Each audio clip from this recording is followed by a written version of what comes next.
of new upgrades this week that I wasn't expecting. Let's see how we go.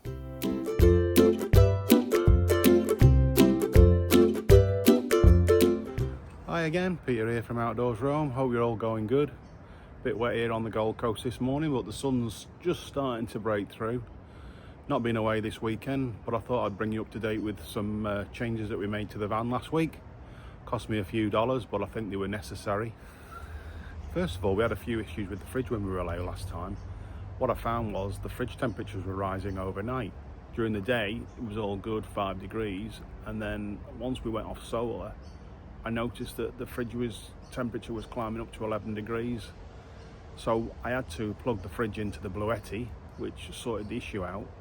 But then I reviewed the logs in the battery monitor that I've got, that I did a video previously on, which you can see up here.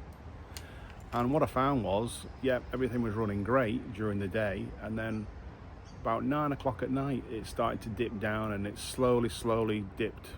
The battery's voltages were dropping right down to 10.5 volts at some point.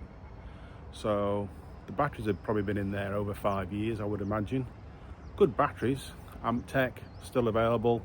I looked them up, still available for $500, but I thought now might be a good time to make the conversion to lithium. So I did a little bit of research on lithium, lots of opinions out there as you can imagine, but I found that the King's 120 amp hour lithiums got quite a decent review as of late, with the latest LiFePO4 batteries with a built-in management system, and they were on special at $329 each, plus about $70 for delivery. So I took the punt and I ordered a couple of those. So I installed the new batteries this week. They went in okay. I did have a few issues when I was first charging them with my Noco battery charger, which I'd converted to the lithium profile, and the problem I encountered was that they were only going to 13.2 volts initially. So I made a few inquiries on various forums online. Some people had experienced this, but the general consensus was to just put them back on charge and see what happens. So I did that the next morning, and 3 hours later they'd hit the expected 14.2 volts, so all was well.